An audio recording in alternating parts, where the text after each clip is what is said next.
میری وفات موسم سرما کی ایک یکزدہ ٹھٹھرتی شام تھی جب میری وفات ہوئی۔ اس دن صبح سے بارش ہو رہی تھی۔ بیوی صبح ڈاکٹر کے پاس لے کر گئی۔ ڈاکٹر نے دوائیں تبدیل کیں مگر خلاف معمول خاموش رہا۔ نہ مجھ سے کوئی بات کی نہ میری بیوی سے، بس خالی خالی آنکھوں سے ہم دونوں کو دیکھتا رہا۔ پھر دوپہر تک حالت اور بگڑ گئی۔ جو بیٹا پاکستان میں تھا وہ ایک تربیتی کورس کے سلسلے میں بیرون ملک تھا۔ چھوٹی بیٹی اور اس کا میاں دونوں سروے کے لیے کراچی ڈیوٹی پر تھے۔ لاہور والی بیٹی کو بھی میں نے فون نہ کرنے دیا کہ اس کا میاں بے حد مصروف ہے اور بچوں کی وجہ سے خود اس کا آنا بھی مشکل ہے۔ رہے دو لڑکے جو بیرون ملک ہیں، انہیں پریشان کرنے کی کوئی تک نہ تھی۔ یوں صرف میں اور بیوی ہی گھر پر تھے اور ایک ملازم جو شام ڈھلے اپنے گھر چلا جاتا تھا۔ عصر ڈھلنے لگی تو مجھے محسوس ہوا نکاہت کے مارے بات کرنا مشکل ہو رہا ہے۔ میں نے اپنی پرانی ڈائری نکالی، بیوی کو پاس بٹھا کر رقم کی تفصیل بتانے لگا جو میں نے وصول کرنا تھی اور دوسروں کو ادا کرنا تھی۔ بیوی نے ہلکا سا احتجاج کیا، یہ تو آپ کی پرانی عادت ہے، ذرا بھی کچھ ہو تو ڈائری نکال کر بیٹھ جاتے ہیں۔ مگر اس کے احتجاج میں پہلے والا یقین نہیں تھا۔ پھر سورج غروب ہو گیا، تاریکی اور سردی دونوں بڑھنے لگی۔ بیوی میرے لیے سوپ بنانے کچن میں گئی۔ اس کی غیر حاضری میں نے چند اکھڑی سانسیں لی اور غروب ہو گیا۔ مجھے محسوس ہو رہا تھا کہ میں آہستہ آہستہ اپنے جسم سے باہر نکل رہا ہوں۔ پھر جیسے میں ہوا میں تیرنے لگا اور چھت کے قریب جا پہنچا۔ بیوی سوپ لے کر آئی تو میں دیکھ رہا تھا۔ ایک لمحے کے لیے اس پر سکتہ طاری ہوا اور وہ دھاریں مار کر رونے لگی۔ میں نے بولنے کی کوشش کی۔ یہ عجیب بات تھی کہ میں سب کچھ دیکھ رہا تھا مگر بول نہیں سکتا تھا۔ لاہور والی بیٹی رات کے پچھلے پہر پر پہنچی۔ کراچی سے بھی چھوٹی بیٹی اور میاں صبح کی پہلی فلائٹ سے پہنچ گئے۔ بیٹے تینوں بیرون ملک تھے، وہ جلد سے جلد بھی آتے تو 2 دن لگ جانے تھے۔ دوسرے دن عصر کے بعد میری تدفین کر دی گئی۔ شاعر، ادیب، صحافی، سول سرونٹ سب کی نمائندگی اچھی خاصی تھی۔ گاؤں سے بھی تقریباً سبھی آ گئے تھے۔ ننیال والے گاؤں سے ماموں زاد بھائی بھی تینوں موجود تھے۔ لحد میں میرے اوپر جو سلیب رکھی گئیں، مٹی ان سے گزر کر اندر آ گئی تھی۔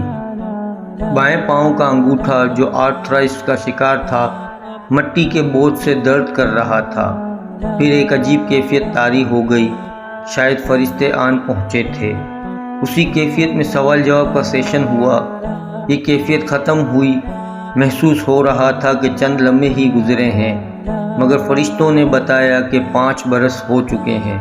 پھر فرشتوں نے ایک عجیب پیشکش کی کہ ہم تمہیں کچھ عرصے کے لیے واپس بھیج رہے ہیں، تم وہاں دنیا میں کسی کو نظر نہیں آؤ گے، گھوم پھر کر اپنے پیاروں کو دیکھ لو، پھر اگر تم نے کہا تو تمہیں دوبارہ نارمل زندگی دے دیں گے، ورنہ واپس آ جانا۔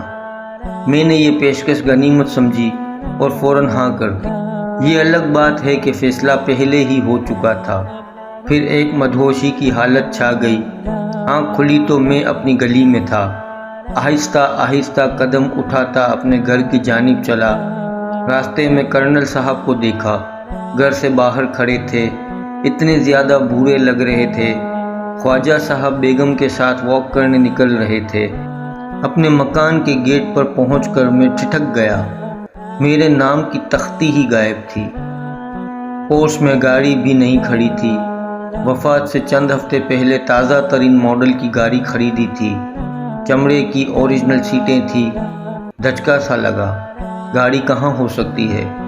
بچوں کے پاس تو اپنی اپنی گاڑیاں موجود تھیں، تو پھر میری بیوی جو اب بیوہ تھی کیا گاڑی کے بغیر تھی؟ دروازہ کھلا تھا، میں سب سے پہلے سیڑھیاں چڑھ کر اوپر اپنی لائبریری میں گیا۔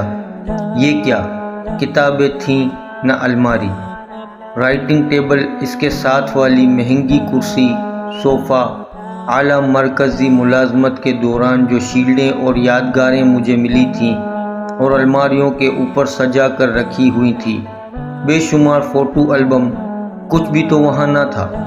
مجھے فارسی کی قیمتی ایران سے چھپی ہوئی کتابیں یاد آئیں، دادا جان کے چھوڑے ہوئے قیمتی قلمی نسخے، گلستان سعدی کا نادر نسخہ جو سونے کے پانی سے لکھا ہوا تھا اور دھوپ میں اور چھاؤں میں الگ الگ رنگ کی لکھائی دکھاتا تھا۔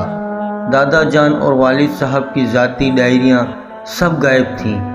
کمرہ یوں لگتا تھا گودام کے طور پر استعمال ہو رہا تھا۔ سامنے والی پوری دیوار پر جو تصویریں 15,000 روپے سے لگوائی تھی جگہ جگہ سے پھٹ چکی تھیں۔ فاؤنٹین پینوں کا بھی بڑا ذخیرہ تھا۔ میں پس مردہ ہو کر لائبریری سے باہر نکل آیا۔ بالائی منزل کا یہ وسیع و عریض لاؤنج بھائیں بھائیں کر رہا تھا۔ یہ کیا؟ اچانک مجھے یاد آیا، میں نے چکوال سے رنگین پائیوں والے سوت سے بنے ہوئے 4 پلنگ منگوا کر اس لاؤنج میں رکھے تھے۔ شاعر برادری کو یہ بہت پسند آئے تھے۔ وہ غائب تھے۔ نیچے گراؤنڈ فلور پر آیا۔ بیوی اکیلی کچن میں کچھ کر رہی تھی۔ میں نے اسے دیکھا، 5 برسوں میں اتنی تبدیل ہو گئی تھی۔ میری آنکھوں میں آنسو آ گئے۔ کیسے پوچھوں کہ گھٹنوں کے درد کا کیا حال ہے؟ ایڑیوں میں بھی درد محسوس ہوتا تھا۔ دوائیں باقاعدگی سے میسر آ رہی تھیں یا نہیں؟ میں اس کے لیے باقاعدگی سے پھل لاتا تھا۔ نہ جانے بچے کیا سلوک کر رہے ہیں، مگر نہ تو میں بول سکتا تھا اور نہ ہی وہ مجھے دیکھ سکتی تھی۔ اتنے میں فون کی گھنٹی بجی۔ بیوی بہت دیر باتیں کرتی رہی۔ جو کچھ اس طویل گفتگو سے میں سمجھا یہ تھا کہ بچے اس مکان کو فروخت کرنا چاہتے ہیں۔ ماں نے مخالفت کی کہ وہ کہاں رہے گی، بچے مصر تھے کہ میرے پاس رہیں گی۔ بیوی کو میری نصیحت یاد تھی کہ ڈیڑا اپنا ہی اچھا ہوتا ہے، مگر وہ بچوں کی ضد کے سامنے ہتھیار ڈال رہی تھی۔ گاڑی کا معلوم ہوا کہ بیچی جا چکی تھی۔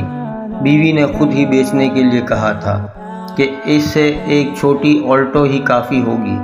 اتنے میں ملازم لاؤنج میں داخل ہوا۔ یہ نوجوان اب اڈھیر عمر لگ رہا تھا۔ میں اس کا لباس دیکھ کر ٹھٹک گیا۔ اس نے میری قیمتی برانڈڈ قمیض جو ہانگ کانگ سے خریدی تھی پہنی ہوئی تھی۔ نیچے وہ پتلون تھی جس کا فیبرک میں نے اٹلی سے لیا تھا۔ اچھا تو میرے بیش بہا ملبوسات ملازموں میں تقسیم ہو چکے تھے۔ میں 1 سال لوگوں کی نگاہوں سے غائب رہ کر سب کو دیکھتا رہا۔ ایک ایک بیٹے اور بیٹی کے گھر جا کر ان کی باتیں سنی۔ بس کبھی کبھار ہی ابا مرحوم یعنی میرا ذکر آتا، وہ بھی سرسری سا۔ ہاں، زینب میری نواسی اکثر نانا ابو کا تذکرہ کرتی۔ ایک دن ماں سے کہہ رہی تھی، اماں یہ بانس کی میز کرسی نانا ابو لائے تھے جب میں بہت چھوٹی سی تھی، اسے پھینکنا نہیں۔ ماں نے جواب میں کہا، جلدی سے کپڑے بدل کر کھانا کھاؤ، پھر مجھے میری سہیلی کے گھر ڈراپ کرو۔ میں شاعروں ادیبوں کے اجتماعات اور نشستوں میں گیا، کہیں اپنا ذکر نہ سنا۔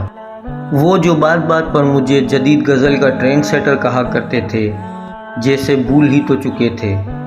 اب ان کے ملازموں نے میری کتابیں ڈسپلے سے ہٹا دی تھی۔ ایک چکر میں نے قبرستان کا لگایا۔ میری قبر کا برا حال تھا، گھاس اگی تھی، کتبہ پرندوں کی بیٹ سے آٹا ہوا تھا۔ ساتھ والی قبروں کی حالت بھی زیادہ بہتر نہ تھی۔ 1 سال کے جائزے کے بعد میں اس نتیجے پر پہنچا کہ میری موت سے دنیا کو کوئی فرق نہیں پڑا تھا، رمق بھر بھی نہیں۔ بیوی یاد کر لیتی تھی، تاہم بچے، پوتے، نواسے، پوتیاں سب بھول چکے تھے۔ ادبی حلقوں میں اب تاریخ کا میں حصہ بن چکا تھا۔ جن بڑے بڑے محکموں اور اداروں کا میں سربراہ رہا تھا، وہاں ناموں والے پرانے بورڈ تک ہٹ چکے تھے اور نئے بورڈ بھی مسلسل بھرتے جا رہے تھے۔ دنیا رواں دواں تھی، کہیں بھی میری ضرورت نہ تھی، نہ گھر میں نہ باہر۔ پھر تہذیبی، معاشرتی اور اقتصادی تبدیلیاں تیزی سے آ رہی تھیں اور آئے جا رہی تھیں۔ ہوائی جہازوں کی رفتار 4 گنا بڑھ چکی تھی۔ دنیا کا سارا نظام سمٹ کر موبائل فون کے اندر آ چکا تھا، جبکہ میں ان جدید ترین موبائلوں کا استعمال ہی نہ جانتا تھا۔ فرض کیجئے میں فرشتوں سے التماس کر کے دوبارہ دنیا میں نارمل زندگی گزارنے آ بھی جاتا تو کہیں خوش آئند نہ کہا جاتا، بچے پریشان ہو جاتے۔ ان کی زندگیوں کے اپنے منصوبے اور پروگرام تھے جن میں اب میری گنجائش کہیں نہ تھی۔ ہو سکتا ہے بیوی بھی کہہ دے کہ تم نے واپس آ کر میرے مسائل میں اضافہ کر دیا ہے۔ مکان بک چکا، میں ایک تو کسی بھی بچے کے پاس رہ لیتی، 2 کو وہ اب کہاں سنبھالتے پھریں گے۔ دوست تھوڑے ہی باقی بچے تھے، وہ بھی اب بیمار اور چل چلاؤ کے مراحل کا سامنا کر رہے تھے۔ اگر میں واپس آتا تو دنیا میں مکمل طور پر انفٹ ہوتا، نئے لباس میں پیوند کی طرح، جدید بستی میں پرانے مقبرے کی مانند۔ میں نے فرشتے سے رابطہ کیا اور اپنی آخری چوائس بتا دی، میں واپس قبر میں جانا چاہتا ہوں۔ فرشتہ مسکرایا۔ اس کا کمنٹ بہت مختصر تھا۔ ہر انسان یہی سمجھتا ہے کہ اس کے بعد جو خلا پیدا ہوگا کبھی بھرا نہیں جا سکے گا، مگر وہ یہ نہیں جانتا کہ خلا تو پیدا ہی نہیں ہوتا۔ ویڈیو پسند آئی ہو تو لائک اور شیئر ضرور کیجیے گا، اور چینل پر اگر نئے ہیں تو سبسکرائب کر کے بیل نوٹیفیکیشن آن کر دیں تاکہ آنے والی ہر نئی ویڈیو آپ تک سب سے پہلے پہنچے۔ شکریہ۔